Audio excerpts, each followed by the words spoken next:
A quiet summer evening, the kind where the air hums with cicadas and the sun dips low, painting the world in shades of gold.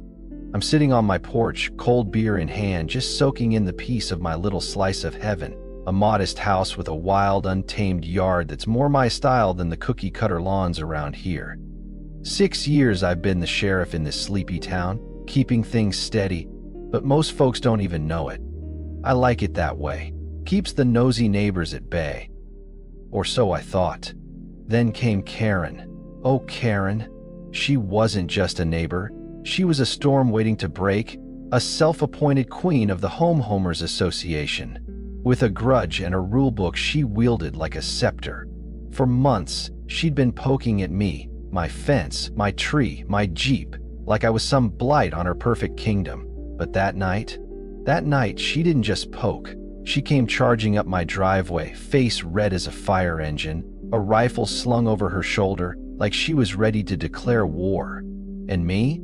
I just leaned back, took a sip of my beer and thought, well, this ought to be fun.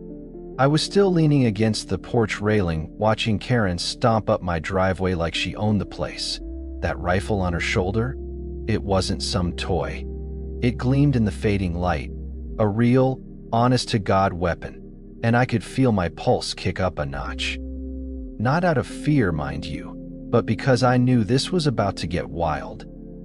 She was yelling something, her voice shrill and cutting through the evening calm like a buzzsaw. "Unauthorized modifications," she screeched. "You've been breaking the rules for months." I caught bits and pieces, but honestly, I didn't care what she was saying. The words didn't matter. That gun did. Last I checked, HOA folks didn't strut around packing heat unless they'd lost the plot entirely. I set my beer down, nice and slow, and stepped off the porch, hands in my pockets, casual as you please. My eyes flicked from her flushed face to that rifle, and I could see her trembling. Whether from rage or the weight of the thing, I couldn't tell. She looked ridiculous, like some wannabe warlord in a suburban standoff. I stopped a few feet away, cocked my head, and let a slow, sarcastic grin spread across my face. "Really, Karen? A gun for my driveway?" I called out, my voice dripping with mockery. "I've had folks complain about my grass being too long, but this is next level. What's next? You gonna shoot me over a parking ticket?" Her eyes went wide, and her grip tightened on the rifle. "You think this is a joke?" she spat, her voice all high-pitched and wobbly. "I'm not joking, I'm enforcing the rules, and you've made a serious mistake." Oh, she was mad. Madder than a wet hen, as my grandma used to say. I snorted, loud enough for her to hear, and took a step closer.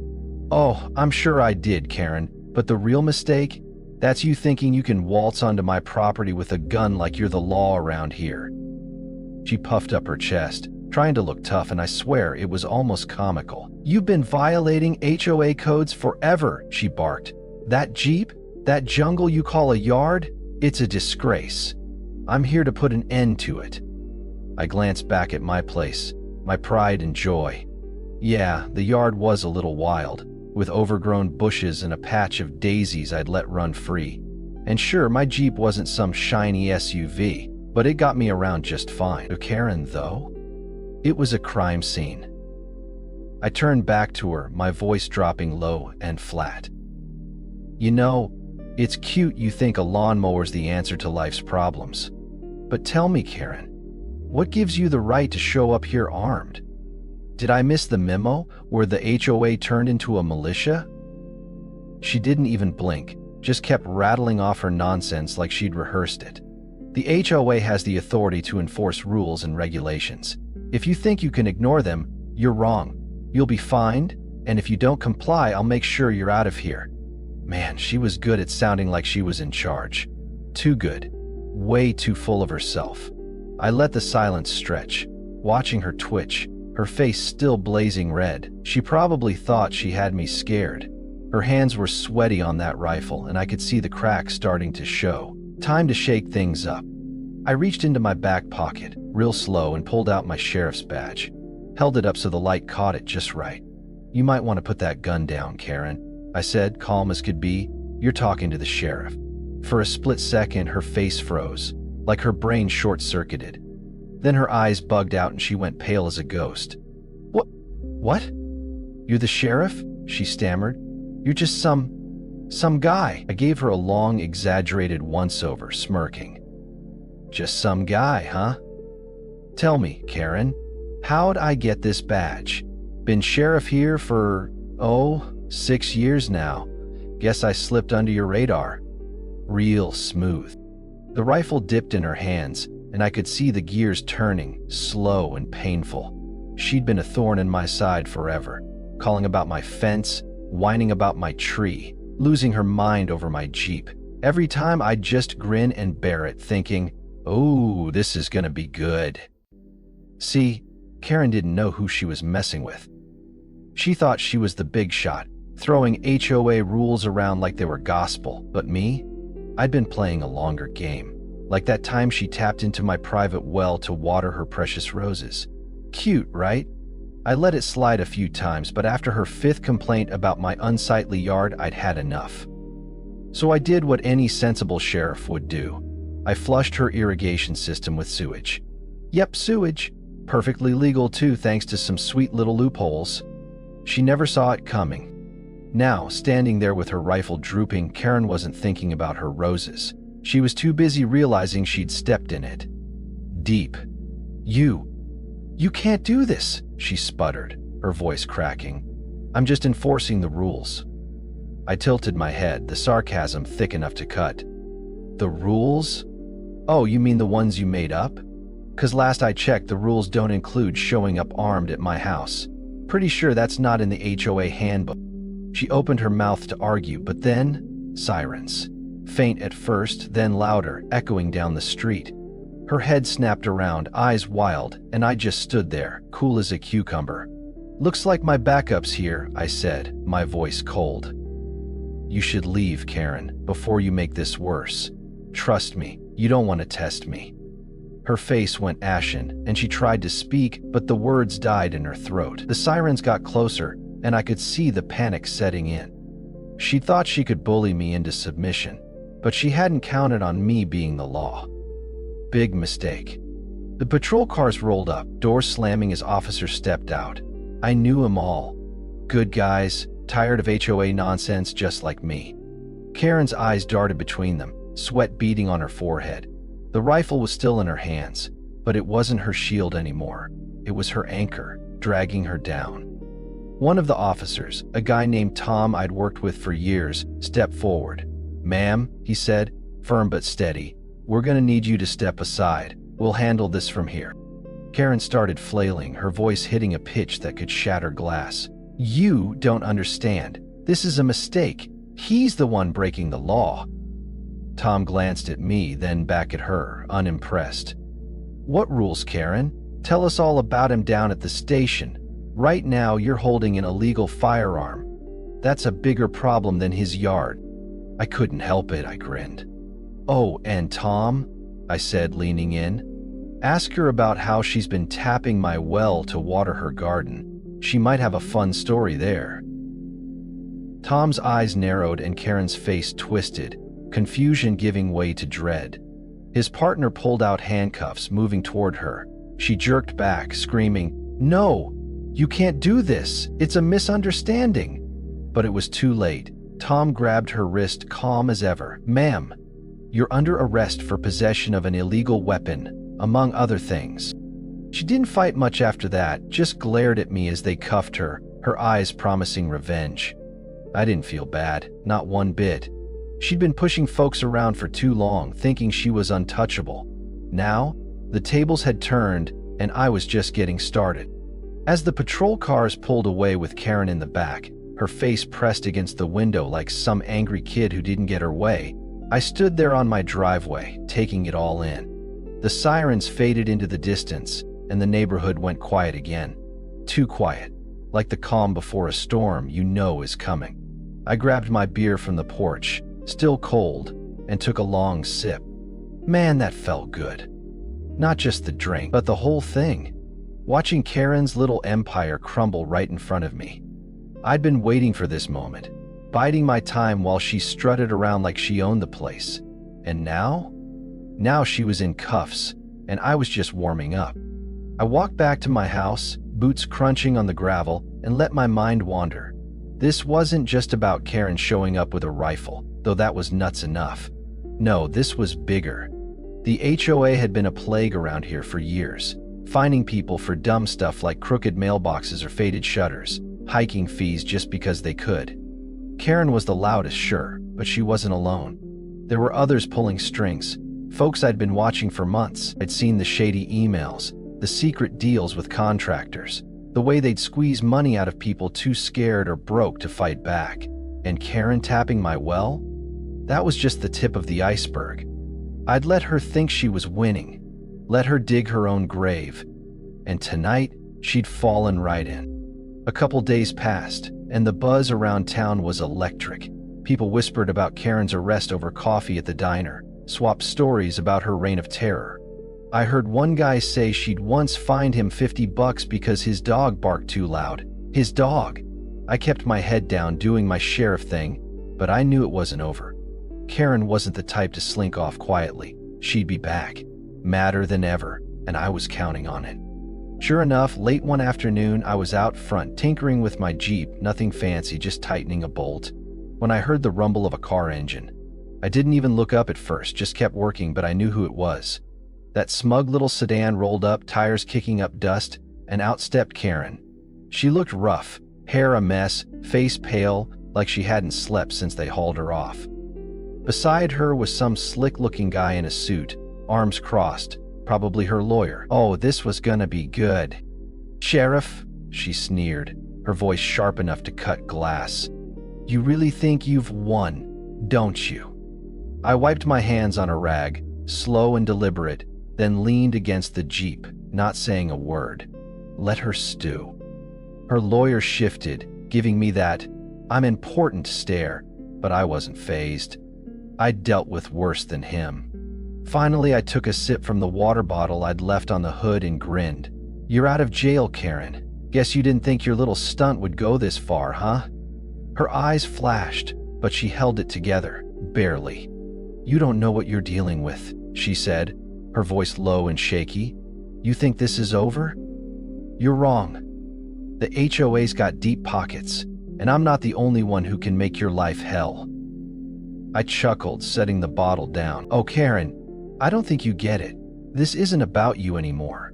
I've been talking to people. I've got proof. Proof of everything you've done, everything the HOA's been up to. You've made a lot of enemies, and I'm just the first one to step up." She faltered, just for a second, and I saw it. That flicker of doubt. Her lawyer glanced at her, but she ignored him, locking eyes with me. "You think you've got something on me?" she said, forcing a laugh. "You think you can destroy everything I've worked for?" I stepped forward, keeping my tone light, almost playful. "I don't think I'm destroying anything, Karen. You're doing a bang-up job of that all by yourself." Her smirk faded, and I could see the panic creeping in. Time to drop the hammer. "Want to know what I've got?" I asked, raising an eyebrow. "You'd better brace yourself. I've got every document, every email, every dirty secret you've buried. Illegal fines, tapping my well, backdoor deals with contractors, the works. And it's not just you. The whole HOA's in on it. I've got people who've been watching you. Folks too scared to speak up till now. But me? I'm done waiting." Her breath hitched, and her eyes went wide. You're bluffing," she said, but her voice cracked, weak as a dry twig. "You're just some sheriff in this nowhere town. You think you can scare me?" I leaned back against the Jeep, crossing my arms, letting the calm in my voice hit her like a slap. "Scare you? Nah. I'm not trying to scare you, Karen. I'm reminding you there's a line and you crossed it. Way back." She stumbled back a step, her face crumpling. "You can't do this," she snapped, but it sounded desperate now. "I didn't do anything wrong. I was following the rules." I cut her off, sharp and cold. "Following the rules? What rules, Karen? The ones that let you steal from neighbors? The ones that ruin people over nothing? That's not rules. That's a crime spree." The lawyer finally piped up, clearing his throat. "Now, Sheriff, let's not escalate this. My client—" I didn't even let him finish. Your client's done, pal. I've got enough to bury her and the HOA 10 times over. You want to talk escalation? Tell her to explain the thousands she's extorted, the fake fines she's slapped on folks who couldn't pay. Tell her to explain why half the town's ready to testify against her. Karen turned to him frantic. Do something, she hissed, but he just shrugged, helpless. She was unraveling, and I was loving every second. I'm going to make sure everyone knows what you've done, I said, stepping closer. Not just here, the whole county. I've got contacts, Karen, people who can do more than whisper about it. Real consequences. You won't hide behind your little She lifted a shaky finger, pointing at me. You won't get away with this, she choked out. I'll fight you, I smirked, turning back toward my house. You're already losing, Karen, but go ahead, keep swinging. You'll get your day in court. Won't be the win you're hoping for, though. I left her standing there, the lawyer muttering something useless as the neighborhood watched from windows and porches.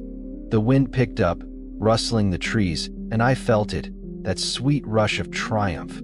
This wasn't just about Karen anymore. It was about everyone she'd hurt, everyone she'd pushed around. The HOA had messed with the wrong guy, and I wasn't stopping till the whole rotten mess came down. I walked back to my porch, leaving Karen and her lawyer standing there like a couple of lost puppies, and sank into my chair with a satisfied sigh. The sun was dipping lower now, painting the sky a soft orange, and I grabbed my beer again, letting the cold glass cool my hand. The neighborhood was still buzzing. You could feel it, that hum of gossip spreading like wildfire.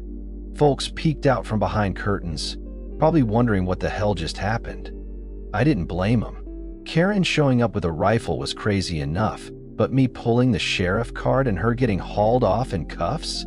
That's the kind of story people tell for years. I took a long sip, replaying the look on her face when I dropped the bomb about the HOA's dirty laundry. Priceless. See, this wasn't some spur-of-the-moment thing. I'd been building this case for months, ever since I caught wind of their shady games. It started small. Neighbors griping about random fines, stuff that didn't add up. Then I dug deeper. Found out Karen and her cronies were pocketing cash from fake maintenance fees, strong-arming folks into paying up or losing their home. And that well-tapping stunt, that was personal. She'd been siphoning my water for her stupid garden while whining about my yard. The nerve. So yeah, flushing her system with sewage felt real good. Petty, sure, but damn if it didn't hit the spot. A few days later, I was at the station, flipping through files, when Tom swung by my desk.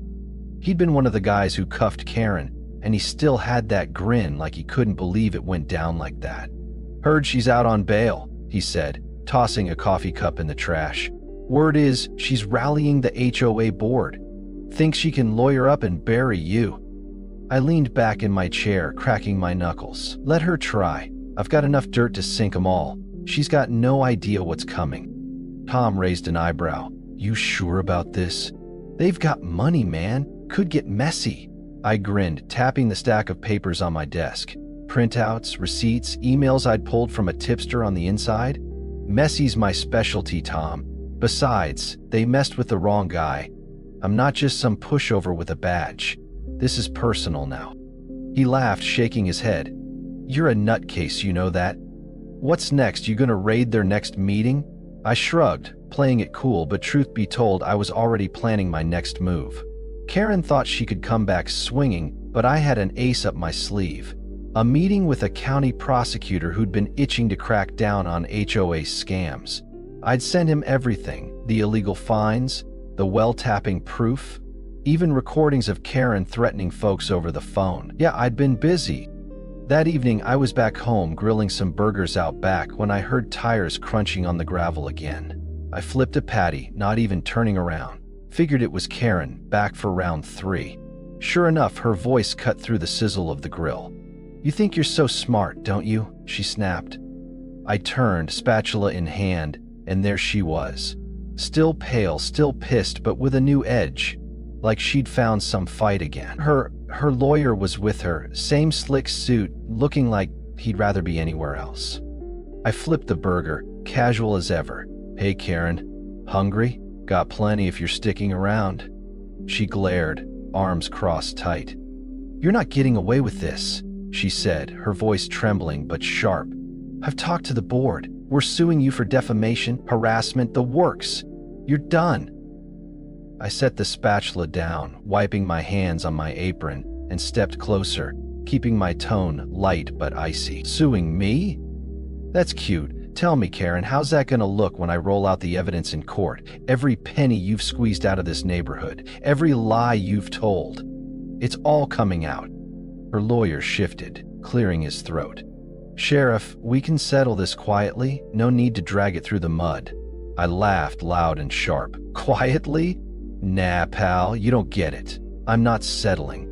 I'm tearing it all down. Every scam, every secret deal. You think I'm bluffing? Ask her about the contractor kickbacks. Or the fake liens she slapped on people's houses." Karen's face went white and she took a step back. "You're lying," she shouted, but it was weak, like she was trying to convince herself. "You've got nothing." I smirked, flipping another burger. "Nothing, huh? Funny, 'cause the prosecutor I met with today didn't think so. Said it's enough for criminal charges, fraud, extortion, you name it. Oh, and Karen? They're looking at your little rifle stunt too. Felony intimidation, you're toast." She froze, mouth opening and closing like a fish out of water. The lawyer grabbed her arm, muttering, "We need to go," but she yanked free, pointing at me. "You can't ruin me. I built this. I made this neighborhood better." I stepped right up to her, voice dropping low. "Better? You terrorized people, took their money, their peace. You built nothing but a house of cards, and I'm kicking it down. So go ahead, sue me, fight me. It's over, Karen." She lunged forward, like she might actually swing, but the lawyer hauled her back, dragging her toward the car. "This isn't done," she yelled as he shoved her inside. "I'll bury you," I waved, grinning wide. "See you in court, sweetheart. Bring your shovel." The car peeled out, dust flying, and I stood there, the smell of burgers filling the air. The neighborhood was quiet again, but I knew the real fireworks were still coming. The prosecutor was moving fast, warrants were in the works, and the HOA's days were numbered. Karen could scream all she wanted, but the truth was out, and folks were done being scared. Me? I flipped the last burger, plated it up, and sat down to eat. Tasted like victory. Next morning, I got the call, arrest warrants for Karen and half the board. By noon, the news hit the town like a bomb. People cheered, some cried, and I just sat back, sipping coffee, watching it all unfold. Karen tried to run, but they nabbed her at the county line, still yelling about her rights. The HOA collapsed, fines got refunded, and the neighborhood threw a block party to celebrate. I showed up with my Jeep, parked it proud, and let the kids climb all over. Karen's reign was dead, and I'd made damn sure of it.